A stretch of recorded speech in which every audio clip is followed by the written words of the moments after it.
Good morning. 4 മണി. വിജയണ്ണൻ്റെ Thalapathy greatest of all times കാണാൻ വേണ്ടി വന്നെങ്ങനെയാണ് എന്താണ് screen 2 GOAT the greatest of all times വിജയണ്ണൻ തളപതിയുടെ cinema directed by Venkat Prabhu. Chennai 600228 Saroja, Mankatha, Maanadu ഒക്കെ എടുത്തിട്ടുള്ള ഡയറക്ടർ. ഈ പറഞ്ഞ സിനിമകളാണ് എനിക്ക് ഏറ്റവും ഇഷ്ടം. വേറെ സിനിമകളുണ്ട്, പക്ഷെ എനിക്ക് ഇപ്പം ഈ പറഞ്ഞ സിനിമകളാണ് കൂടുതൽ ഇഷ്ടം പുള്ളിയുടെ. അതിൽ സരോജയാണ് എൻ്റെ ഫേവററ്റ് പടം. മംഗത എനിക്ക് ഇഷ്ടപ്പെട്ടു. ഞാൻ പറഞ്ഞ 4 പടം എനിക്ക് ഭയങ്കര ഇഷ്ടമാണ്. ഇതിനകത്ത് പ്രഭുദേവയുണ്ട്, നമ്മുടെ ജീൻസിലെ മച്ചാനുണ്ട്, നമ്മുടെ നന്ദനത്തിലെ കൃഷ്ണൻ ചെറിയ റോളിലുണ്ട്, സ്നേഹയുണ്ട്, അങ്ങനെ കുറേ പേരുണ്ട്. പിന്നെ നമ്മുടെ വിജയണ്ണൻ ഒന്നിൽ കൂടുതൽ റോളുകളിലുണ്ട്. വേറെ ഒന്നും ഞാൻ പറയൂല, ബാക്കി നിങ്ങൾ തിയേറ്ററിൽ പോയി കാണാം. സിനിമ എങ്ങനെ ഉണ്ടായിരുന്നു വെച്ച് കഴിഞ്ഞാൽ എൻ്റെ അവസ്ഥ ഞാൻ പറഞ്ഞാൽ എൻ്റെ തികച്ചും പേഴ്സണൽ ആയിട്ടുള്ള ഒപ്പീനിയനാണിത്. സച്ചിൻ സെഞ്ചുറി അടിച്ചിട്ടും കളി തോറ്റ അവസ്ഥയാണ് എന്നെ സംബന്ധിച്ച് ഈ സിനിമ എന്ന് പറഞ്ഞാൽ. കാരണം വിജയ് കിടിലനായിട്ട് അഭിനയിച്ചിട്ടുണ്ട്, അടിപൊളിയായിട്ട് ചെയ്തിട്ടുണ്ട്. ഞാൻ അങ്ങനെ വളരെ ചുരുക്കം എനിക്ക് പറയാൻ പറ്റിയിട്ടുള്ളൂ, പക്ഷെ ഇത് ഞാൻ നല്ല സ്ട്രോങ് ആയിട്ട് അന്തസ്സായിട്ട് ഞാൻ പറയും, വിജയ് അണ്ണൻ വേറെ ലെവലിൽ അഭിനയിച്ചിട്ടുണ്ട്, വേറെ level. I am so proud. ഇത്തവണ എനിക്ക് അങ്ങനെ പറയാൻ പറ്റുന്നില്ല. കാരണം പുള്ളി ഇതിനകത്ത് ആ പ്രായമുള്ള റോളും യങ് ആയിട്ടുള്ള റോൾസും കിടിലനായിട്ട് ചെയ്തിട്ടുണ്ട്. രണ്ടും ചെയ്തിരിക്കുന്ന ഒരു ആക്ടറാന്ന് പറയത്തേ ഇല്ല. അത് നിങ്ങൾ ഈ സിനിമ കാണുമ്പോൾ ശ്രദ്ധിച്ചാൽ നിങ്ങൾക്ക് മനസ്സിലാവും. ഈ പഴക്കം ചെന്നിട്ടുള്ള ഒരു പോലീസ് ഓഫീസർ അല്ലെങ്കിൽ ഏജന്റ് ആരും ആയിക്കോട്ടെ, ആ ആളുടെ നടത്തവും ഭാവവും എക്സ്പ്രഷനും സംസാര രീതിയും ആയിരിക്കില്ല ഒരു സാധാരണ യങ്സ്റ്ററിന് അല്ലെങ്കിൽ വേറൊരു കാറ്റഗറിയിൽപ്പെട്ട ഒരാൾക്ക്. ആ ഡിസ്റ്റിങ്ഷൻ നന്നായിട്ട് വിജയ് പോർട്രേ ചെയ്തിട്ടുണ്ട്. അടിപൊളിയായിട്ട് അഭിനയിച്ചിട്ടുണ്ട്. ലുക്ക് വൈസ് അച്ഛൻ്റെ റോള് വേറെ ലെവൽ. ഞാൻ അങ്ങനെ പറയാൻ കാരണം അത് ഓൾറെഡി നിങ്ങളുടെ ട്രെയിലർ കണ്ടിട്ടുണ്ടാവും, അതുകൊണ്ടാണ്. വേറെ കൂടുതലൊന്നും ഞാൻ ഡീറ്റെയിലേക്ക് പോകത്തില്ല, കഥയുടെ കാര്യങ്ങളിലേക്കൊന്നും പോകില്ല. കഥ ചിലപ്പോൾ നിങ്ങൾക്ക് പ്രഡിക്റ്റബിൾ ആയി തോന്നിയേക്കാം, ചിലവർക്ക് സസ്പെൻസ് കാര്യങ്ങളൊക്കെ വർക്കായേക്കാം. എനിക്ക് കുറേ കാര്യങ്ങൾ ഞാൻ നേരത്തെ തന്നെ പ്രഡിക്റ്റ് ചെയ്ത് ഞാൻ വൈഫിനോട് പറഞ്ഞു ഇങ്ങനെയൊക്കെ അത് അങ്ങനെ തന്നെ വന്നു. പക്ഷെ അവൾക്ക് ഒരു ഐഡിയ ഉണ്ടായിരുന്നില്ല. ഈവൻ ഇതിനകത്ത് 2 കിടുക്കാച്ചി ട്വിസ്റ്റുകളുണ്ട്. സാധാരണക്കാർക്ക് ആ ട്വിസ്റ്റ് പെട്ടെന്ന് മനസ്സിലാവില്ല. പക്ഷെ ഞാൻ ഒരുപാട് സിനിമ കാണുന്ന ആളായതുകൊണ്ടും ഉറങ്ങുന്ന എല്ലാ സിനിമയും കാണുന്ന ആളായതുകൊണ്ടും എനിക്ക് പല കാര്യങ്ങളും റിലേറ്റ് ചെയ്ത് പെട്ടെന്ന് കണ്ടുപിടിക്കാൻ പറ്റി. പക്ഷെ എല്ലാവർക്കും പറ്റണമെന്ന് നിർബന്ധം ഇല്ല. എനിക്കത് പറ്റി. അത് പക്ഷേ എല്ലാവർക്കും പറ്റുന്നതല്ല എന്ന് പറയാം. എനിക്കൊന്ന് 9 out of 10 പീപ്പിളിനും അത് മനസ്സിലാവില്ല. ട്വിസ്റ്റായിട്ട് തന്നെ തോന്നും.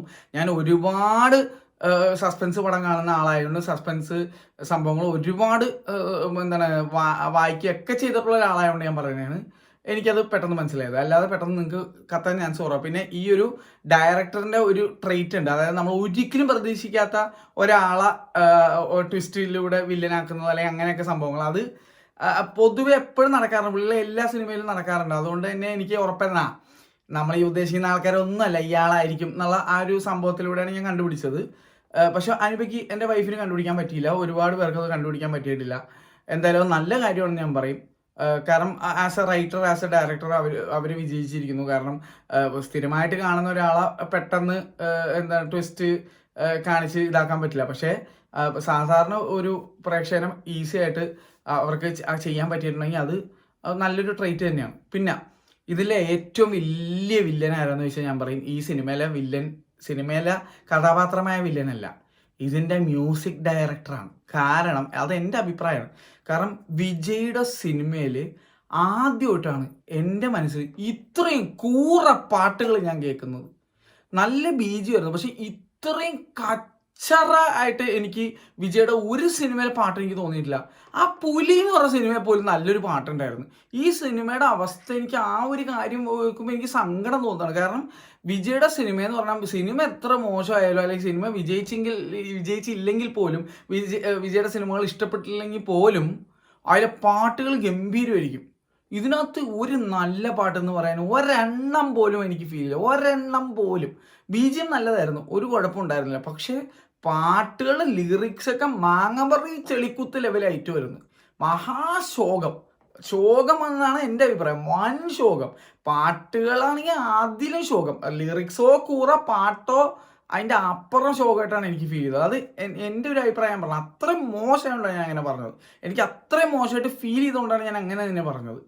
പക്ഷേ പോസിറ്റീവ് ഒരു കാര്യങ്ങളുണ്ട്. ഒരു പാട്ട് വരുമ്പോൾ എനിക്ക് തോന്നിയ സങ്കടം ഞാൻ പറയട്ടെ, നല്ല കോസ്റ്റ്യൂംസ്, നായിക ആയിക്കോട്ടെ, നായകനായിക്കോട്ടെ, വിജയനണ്ണനായിക്കോട്ടെ, ആരും ആയിക്കോട്ടെ, എനിക്ക് അങ്ങനെയൊക്കെ പറയാൻ പറ്റുള്ളൂ. കാരണം അത് കുറച്ച് സംഭവങ്ങളുണ്ട്. അതുകൊണ്ട് ഞാൻ പറഞ്ഞില്ല, വിജയ് ഒന്നിൽ കൂടുതൽ ക്യാരക്ടേഴ്സ് ഉണ്ട്. അപ്പോൾ എല്ലാവരും കോസ്റ്റ്യൂംസ് നല്ലതാണ്. അച്ഛൻ്റെ ആയിക്കോട്ടെ, മറ്റുള്ളവരുടെ ആയിക്കോട്ടെ ഒക്കെ നല്ല കോസ്റ്റ്യൂംസാണ് പാട്ടുകൾ വരുമ്പോഴേക്കും. നല്ല ഡാൻസ് കൊറിയോഗ്രഫി ഒക്കെ. പക്ഷെ പാട്ടും ലിറിക്സും അരോചകമായിട്ട് തോന്നി. അരോചകം, ഒരു രക്ഷയില്ലാത്ത രീതിയിൽ കച്ചറായിട്ടാണ് എനിക്ക് ഫീൽ ചെയ്തത്. അത് ഞാൻ അങ്ങനെ തന്നെ പറയും. കാരണം വെച്ചാൽ അത്ര മോശമായിട്ട് അനുഭവപ്പെട്ടുകൊണ്ടാണ് ഞാൻ അങ്ങനെ പറയുന്നത്. ഞാൻ പൊതുവെ അങ്ങനെ പറയാറില്ല, പക്ഷേ ഇത് അത്രയും ശോകം. എനിക്ക് സങ്കടമുണ്ട്. As a Vijay fan I am so unhappy, unsatisfied with the songs. അത്രയും ശോകം പാട്ടുകളായിട്ട് തോന്നിയോണ്ടാണ് അങ്ങനെ പറയുന്നത്. കാരണം ഞാൻ പറഞ്ഞില്ലേ, പൊതുവെ വിജയുടെ സിനിമയിലെ പാട്ടുകളൊക്കെ എന്ത് അടിപൊളിയായിരിക്കും. ഇത് അത്ര ശോകമായിട്ട് തോന്നിയോണ്ടാണ് ഞാൻ അങ്ങനെ പറഞ്ഞത്. പിന്നെ ഇതിലെ 2 നായികമാരുണ്ട്.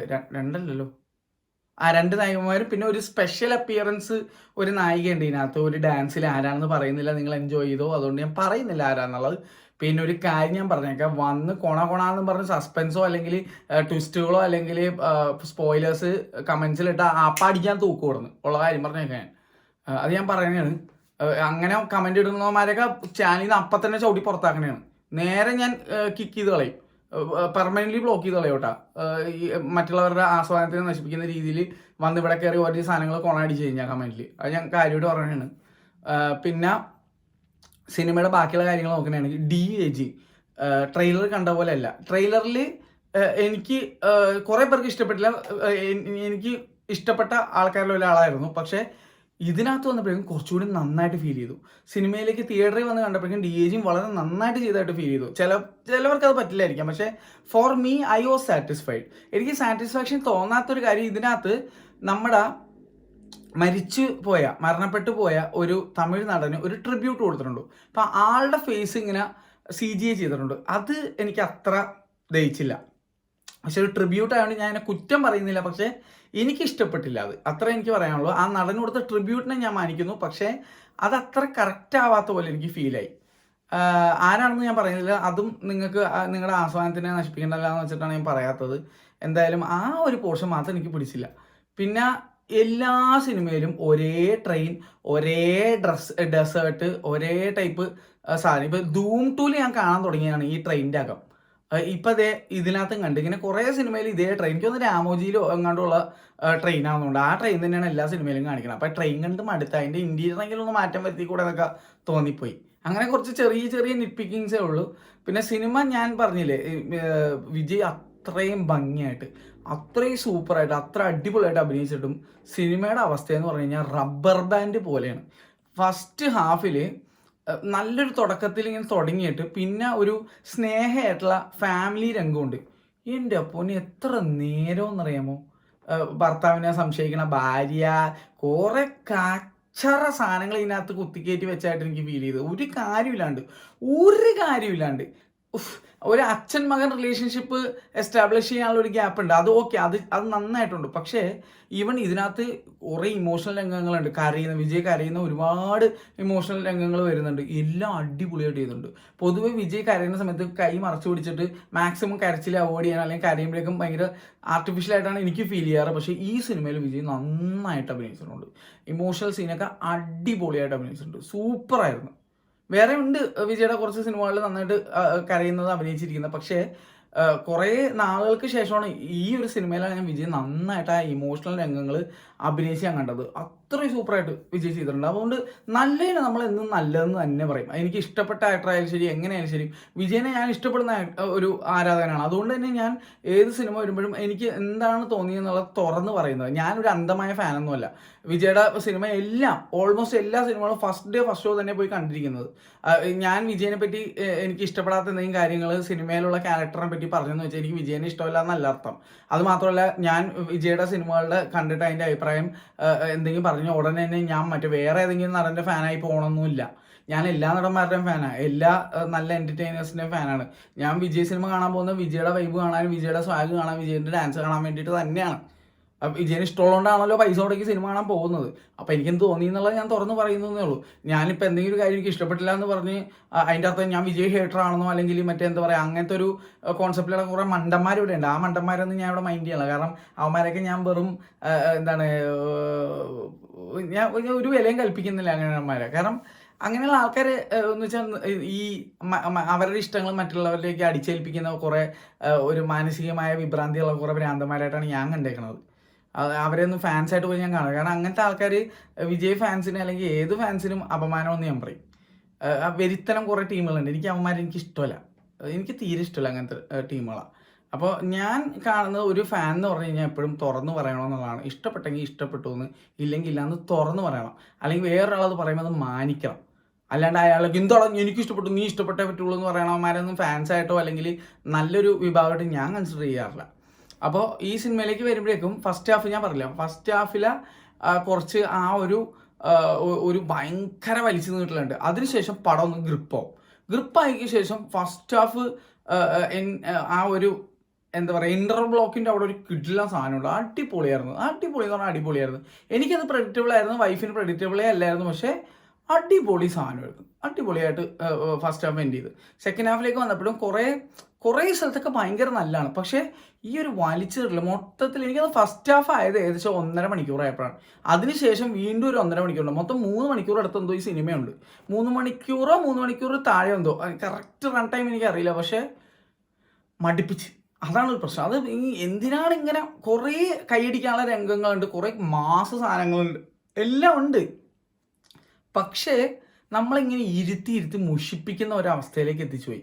അതാണ് ഒരു പ്രശ്നം. ഈ സിനിമ കുറച്ചുകൂടി കട്ട് ഷോട്ട് ചെയ്തിരുന്നത് ഇതൊരു 2.5 മണിക്കൂർ താഴെ അല്ലെങ്കിൽ 2 മണിക്കൂർ 20 മിനിറ്റ് 10 മിനിറ്റ് ഒക്കെ ആക്കിയിരുന്നെങ്കിൽ അടിപൊളിയായിരുന്നു എന്നാണ് എൻ്റെ ഒരു അഭിപ്രായം. ഞാൻ പറയില്ല, ഇവിടെ വിജയിനെ ഒരു രീതിയിലും ഞാൻ ഒരു കുറ്റം പറയാനോ അല്ലെങ്കിൽ ഒരു ഡിസപ്പോയിൻമെൻറ്റോ വിജയ് എന്നുള്ള നടനിൽ എനിക്കില്ല. കാരണം വിജയ് 100% കൊടുത്തിട്ടുണ്ട്. അടിപൊളിയായിട്ട് അഭിനയിച്ചിട്ടുണ്ട്. കൊടുത്ത ക്യാരക്ടറിനോട് എല്ലാത്തിനോടും നീതി പുലർത്തിയിട്ടുണ്ട്. ഒക്കെ അടിപൊളിയാണ്. പിന്നെ എനിക്ക് ഇഷ്ടപ്പെടാത്ത ഒരു കാര്യമുണ്ട്, അത് ഞാൻ പറയാം. ഒരു കാര്യമില്ലാതെ ഇപ്പം എല്ലാ സിനിമയ്ക്കും സീക്വലാണ്. ഒരു കാര്യമില്ലാതെ ഇതിനകത്ത് സൈഫൈ എലമെന്റ്സ് കൂടി കുത്തിക്കയറ്റി ഒരു ടൈലന്റ് ഇട്ടിട്ടുണ്ട്. എന്തിനാണ് അതെന്നായി പോയി വൈ എന്ത് കാര്യം ഇരിക്കണം ഇത്? ഇനി ആരും അഭിനയിക്കും? പുള്ളി എന്തായാലും സിനിമ നിർത്തണമെന്നല്ലേ പറയാം. അങ്ങനെ ചെയ്യരുതെന്നാണ് എൻ്റെ അഭിപ്രായം. കാരണം നല്ലൊരു എൻ്റർടൈനർ ആയിട്ടുള്ള ഒരു ആക്ടറാണ് പുള്ളി. ദയവ് ഇത് പുള്ളീനെ തിയേറ്ററിൽ ചെന്നിട്ട് കാണാനും ഡാൻസ് കാണാനും സ്വാഗ് കാണാനും ഒക്കെ എനിക്കിഷ്ടമാണ്. പിന്നെ വിജയ് കോട്ടിട്ട് വരുന്ന കാണാൻ, സൂട്ടിട്ട് വരുന്ന കാണാൻ എന്ത് ഭംഗിയാന്ന് പറയുമ്പോൾ, ആ ബീസ്റ്റ് എന്ന് പറഞ്ഞ സിനിമയിൽ ആകെ ഇഷ്ടപ്പെട്ട എനിക്കൊരു കാര്യം അതായിരുന്നു. കോട്ടിട്ട് നടന്ന് വരണ സീൻ എൻ്റെ മോനെ പൊളിയായിരുന്നു ബീസ്റ്റിൽ. അത് മാത്രം ആ സിനിമ നല്ലതെന്ന് എനിക്ക് തോന്നിയത്. ഈ സിനിമയിലേക്ക് വരുമ്പോൾ കോട്ട് 2-3 ടൈപ്പ് കോട്ട്സൊക്കെ ഇടുന്നു. ഒരു ചെക്ക് കോട്ട് ഇട്ടിട്ട് പുള്ളി രണ്ടാമത് എന്താണ് ജോലിയിലേക്ക് തിരിച്ചു വരുന്നൊരു സീൻ ഉണ്ടാളിയാ, വെറുതെ പൊളി സാധനം വരുന്നു. എനിക്ക് ഭയങ്കര ഇഷ്ടപ്പെട്ടു. ആ ഒരു സോൾട്ട് ആൻഡ് പെപ്പർ ലുക്കും ആ ഒരു ചെക്കേഡ് സൂട്ടൊക്കെ ഇട്ടിട്ട് വരുന്ന പൊളി സാധനമായിരുന്നു. എനിക്ക് ഭയങ്കര ഇഷ്ടപ്പെട്ടു. വിജയണ്ണൻ വെറുതെ പൊളിച്ച് ഇടലായിരുന്നു അതിനകത്ത്. പിന്നെ ഈ സിനിമയിലെ ബെസ്റ്റ് കാര്യം എന്തായിരുന്നു വെച്ച് കഴിഞ്ഞാൽ ഞാൻ പറയും ടൈറ്റിൽ കാർഡ്. അമ്മാതിരി വേറെ ലെവൽ ടൈറ്റിൽ കാർഡ്. ലിയോയുടെ ടൈറ്റിൽ കാർഡാണ് എനിക്ക് കുറച്ചുകൂടി ഇഷ്ടം. പക്ഷെ എന്നാലും ഇതും അതിനൊപ്പം തന്നെ വെച്ചുകൊള്ളാവുന്ന രീതിയിൽ കിണ്ണം കാച്ചി സാധനം വരുന്നത്. നിങ്ങളത് ട്രെയിലറിൽ തന്നെ കണ്ടിട്ടുണ്ടാവും. പക്ഷേ അതിൻ്റെ ഒരു എക്സ്റ്റൻഷൻ ഉണ്ട്, അത് പൊളിയായിരുന്നു. ട്രെയിലറിൽ ഇത്ര കാണിച്ചുള്ളൂ. പിന്നെ ഇപ്പുറത്തേക്ക് കുറച്ച് സാധനമുണ്ട്, അത് തിയേറ്ററിൽ നിങ്ങൾ സിനിമ കാണാൻ പോകുമ്പോൾ കാണും. ഞാനാണെങ്കിൽ സിനിമ തുടങ്ങിയപ്പോൾ വിജയിനെ കാണിച്ച് ഇൻട്രോ കഴിഞ്ഞിട്ടും ടൈറ്റിൽ കാർഡ് വന്നിട്ടില്ല. അപ്പം ഞാൻ ചെയ്യുന്നു എവിടെ പോയി ഇത് ടൈറ്റിൽ കാർഡ്, പെട്ടെന്ന് സാധനം വരും, അടിപൊളിയായിട്ട് വരുന്നത്. അതായത് വിജയിനെ എഴുതി കാണിക്കുന്നതും വിജയുടെ ടൈറ്റിൽ കാർഡിൽ വിജയുടെ ഓരോ ലുക്സ് ഉണ്ട്. ഇങ്ങനെ തോക്കെടുത്ത് ഇങ്ങനെ കാണിക്കുമ്പോൾ ആദ്യത്തെ സിനിമ തൊട്ട് ഇന്ന് വരെയുള്ള ഓരോ ലുക്കിലങ്ങോട്ട് വരും. അത് പൊളി സാധനം വരുന്നു, വേറെ ലെവലായിരുന്നു. കിടില സാധനം, അതിൽ കിടില ടൈറ്റിൽ കാർഡ് ഞാൻ വേറെ ആരുടെയും ഇന്ത്യയിൽ ഞാൻ വേറെ കണ്ടിട്ടില്ല. കമൽഹാസൻ്റെ ഒരു ടൈറ്റിൽ കാർഡ് ഉണ്ടായിരുന്നു നമ്മുടെ ഇന്ത്യൻ 2 കാണാൻ പോയപ്പോൾ. എൻ്റെ അഭിപ്രായത്തിൽ ഇന്ത്യൻ 2 ആകെ കൊള്ളാവുന്ന ഒരു സാധനം ടൈറ്റിൽ കാർഡായിരുന്നു. പിന്നെ നമ്മുടെ വിജയ് സേതുപതിയുടെ നമ്മുടെ ഇത് ഈ മറ്റേ പടം കാണാൻ പോയപ്പോഴേക്കും നമ്മുടെ ആ സിനിമയുടെ പേര് പറഞ്ഞല്ല, നമ്മുടെ കൊച്ച് ഈ അടുത്തിറങ്ങിയ മറ്റേ കിഡ്കാജി പടം, ആ സിനിമ എന്തായിരുന്നു സിനിമയുടെ പേരെന്തായിരുന്നു? അയ്യോ എന്തായിരുന്നു പേര്? എന്തായാലും ആ സിനിമ കാണാൻ പോയപ്പോഴും വിജയ് സേതുപതിയുടെ ഒരു ടൈറ്റിൽ കാർഡ് ഉണ്ടായിരുന്നു. അതൊക്കെ അടിപൊളിയായിരുന്നു. പക്ഷേ വിജയ് അണ്ണൻ്റെ വേറെ സീൻ, ഗോട്ട് ടൈറ്റിൽ കാർഡായിരുന്നു. അമ്മാതിരി സാധനം, വേറെ സീൻ, വേറെ ലെവൽ, അത് പറയാൻ വയ്യ. അപ്പോൾ സിനിമ എങ്ങനെയാണെന്ന് വെച്ചാൽ ഇതാണ് അവസ്ഥ. സച്ചിൻ സെഞ്ചുറി അടിച്ചു, വിജയ് വേറെ ലെവലായിട്ട് അഭിനയിച്ചു, പക്ഷെ പടം കളി പൊട്ടിയ അവസ്ഥയാണ്. ഇതാണ് എനിക്ക് തോന്നിയത്. എൻ്റെ വൈഫിന് പടം ഭയങ്കരമായിട്ട് ഇഷ്ടപ്പെട്ടു. അവൾ ഈ മസാലപ്പടമൊക്കെ ഭയങ്കര ഇഷ്ടപ്പെടുന്ന ആളാണ്. അവൾക്ക് അത് ഭയങ്കര ഇഷ്ടമായി. പക്ഷേ എന്നെ ഈ സിനിമ അത്രയ്ക്കും അങ്ങോട്ട് സംതൃപ്തിപ്പെടുത്തിയില്ല. ഒരു പാതി മനസ്സിലായില്ലേ? അതായത് എൻ്റെ ഉള്ളിൽ എന്തിനാണ് ഇങ്ങനെ റബ്ബർ ബാൻഡ് പോലെ വലിച്ചു കിട്ടിയത്, എന്തിനാണ് ഇങ്ങനെ വിജയ് ഇത്ര നന്നായിട്ട് അഭിനയിച്ചിട്ട് ഈ സിനിമ കുറച്ചുകൂടി നന്നാവേണ്ടതായിരുന്നില്ല, അങ്ങനെ കുറേ മിക്സ്ഡ് ഇമോഷൻസ്. അപ്പോൾ എന്നെ സംബന്ധിച്ച് ഒരു ആവറേജ് വാച്ച് ആയിരുന്നു. എൻ്റർടൈനിങ് ആയിരുന്നു, പക്ഷേ it was an average watch. അതാണ് എനിക്ക് തോന്നിയത്. നിങ്ങൾ സിനിമ കണ്ടവരാണെങ്കിൽ തീർച്ചയായിട്ടും കമൻറ്റ് ചെയ്യുക. വീണ്ടും പറയണം, സ്പോയിലേഴ്സ് എങ്ങനെ കമൻറ്റ് ചെയ്താൽ പൊന്നും മക്കളെ അടിച്ച് ഞാൻ തൂക്കും ഉള്ള കാര്യം ഞാൻ പറഞ്ഞേക്കാം. ബാക്കിയുള്ള ആൾക്കാർക്കും പോയി സിനിമ തിയേറ്ററിൽ കാണാനുള്ളതാണ്. അതുകൊണ്ട് തന്നെ ആ ഉള്ള പരിപാടി കാണിക്കരുത്. ഇത്ര എനിക്ക് പറയാനുള്ളൂ. ഇതൊക്കെയാണ് എനിക്ക് ഇഷ്ടപ്പെട്ടതും ഇഷ്ടപ്പെടാത്തതുമായിട്ടുള്ള കാര്യങ്ങൾ. പിന്നെ സ്പെഷ്യൽ മെൻഷൻ ടു പ്രഭുദേവ, നന്നായിട്ട് അഭിനയിച്ചിട്ടുണ്ടായിരുന്നു. പിന്നെ നമ്മുടെ ജയറാം, അയ്യോ പറയാൻ വിട്ടുപോയി, ജയറാം ചേട്ടൻ നന്നായിട്ട് കൊടുത്തിരിക്കുന്ന റോള് നീറ്റായിട്ട് ചെയ്തിട്ടുണ്ട്. പൊതുവെ വെങ്കട് പ്രഭുയുടെ സിനിമകളിൽ ജയറാം എപ്പോഴും ഉണ്ടാവും. അവർ വളരെയധികം സുഹൃത്തുക്കളാണ്. സരോജയിൽ ഉൾപ്പെടെ അടിപൊളി റോൾ ചെയ്തതാണ് ജയറാമേട്ടൻ. അതുകൊണ്ട് തന്നെ Jayaram as an actor was very good in this movie. ഇത്രയാണ് എനിക്ക് തോന്നിയത്. ഇത്രയൊക്കെ തന്നെ. Bye by.